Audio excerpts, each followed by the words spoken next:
President of the United States attacked the Attorney General of the United States in an interview with the New York Times published tonight. This is something we have never seen before.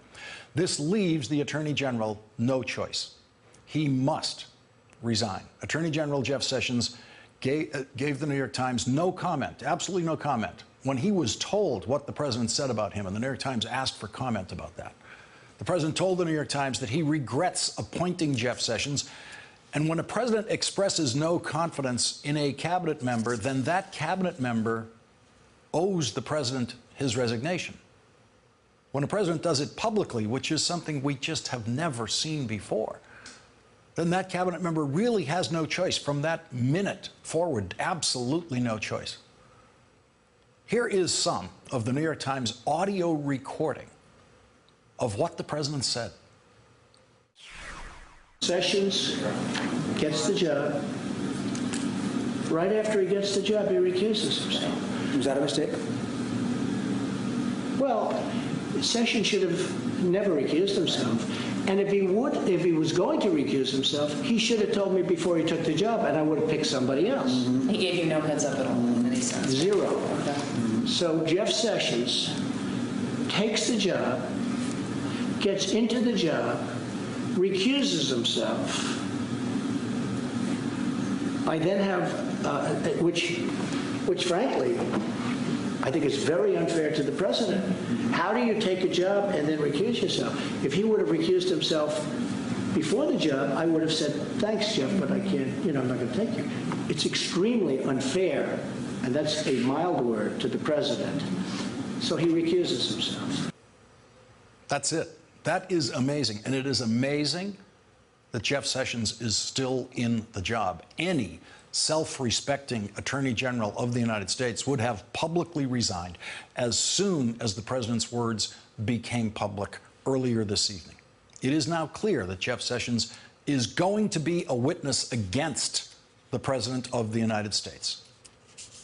And it's also clear that the president's defense to Special Prosecutor Mueller is going to be, I don't remember. Those will be his words. The New York Times interview shows that the president believes he can get through the special prosecutor's investigation of obstruction of justice with the simple words, I don't remember. In his interview with the New York Times, the president disagreed sharply, contradicted former FBI Director James Comey's description of a February 14th meeting in the Oval Office in which the president kicked everyone out of the room so that he could speak alone to James Comey. In James Comey's now public, under oath account of that meeting and in his notes, James Comey said that the president asked everyone to leave the room, including Jared Kushner, including Vice President Mike Pence, and including Attorney General Jeff Sessions. To the New York Times, the president says he doesn't remember kicking anyone out of the room. Quote, I don't remember even talking to him about any of this stuff, Mr. Trump said of Mr. Comey. He said, I asked people to go. Look, you look at his testimony. His testimony is loaded up with lies, okay? Question mark. So Jared Kushner and the vice president and everyone else who was in the room is going to be asked under oath, who is telling the truth? James Comey or Donald Trump? Attorney General Jeff Sessions is going to be asked under oath by the special prosecutor, did President Trump order everyone out of the room? Did he order you out of the room? What do you think Jeff Sessions is going to say under oath in answer to that question, which is a key obstruction of justice question? Because the obstruction of justice case against the president is very much about that meeting, very much about what was his incentive for kicking everyone out of that room, to have a private conversation with the FBI director. Did he intend to obstruct justice in that conversation and not want any witnesses? Jeff Sessions is going to be asked, did the president kick you out of the room? Do you think Jeff Sessions is going to simply say he agrees with Donald Trump and just doesn't remember? Or do you think he's just going to say, yes, Yes, the president kicked us out of the room. Do you think Jeff Sessions is going to agree with former FBI director's under oath testimony, James Comey's under oath testimony that he's already given? Do you think Jeff Sessions is going to agree or try to contradict James Comey's written notes about that meeting?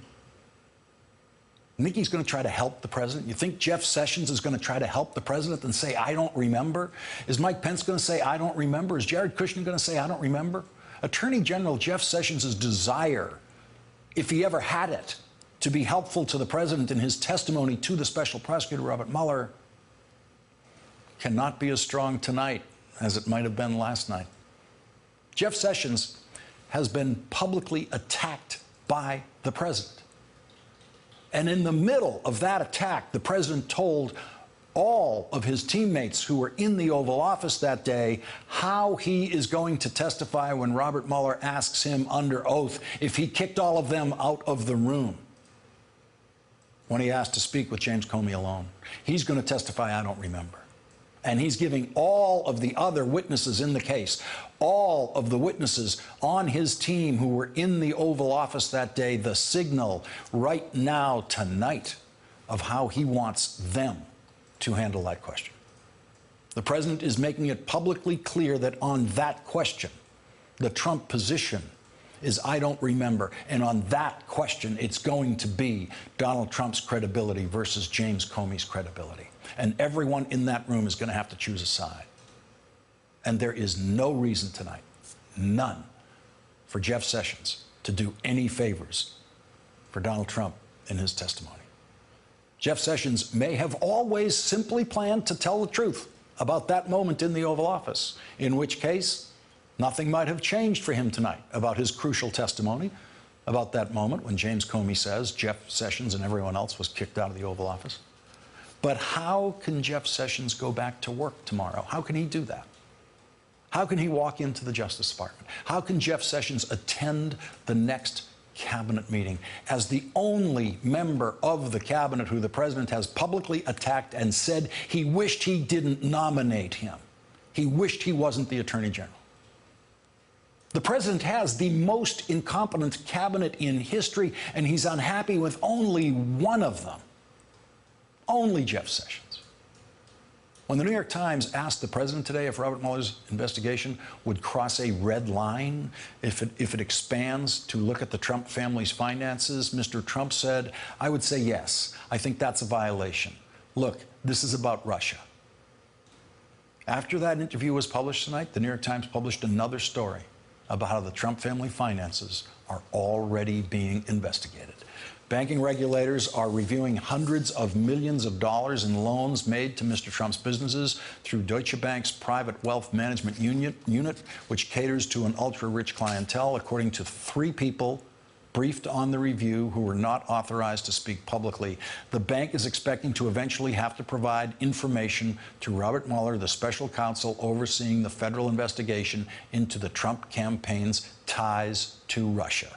Deutsche Bank has also lent money to Jared Kushner, the president's son-in-law and senior advisor, and to his family real estate business, although Deutsche Bank recently landed in legal trouble for laundering money for Russian entities, paying more than $600 million in penalties to New York and British regulators. There is no indication of a Russian connection to Mr. Trump's loans or accounts at Deutsche Bank. People briefed on the matter said. Hey there, I'm Chris Hayes from MSNBC. Thanks for watching MSNBC on YouTube. If you want to keep up to date with the videos we're putting out, you can click subscribe just below me or click over on this list to see lots of other great videos.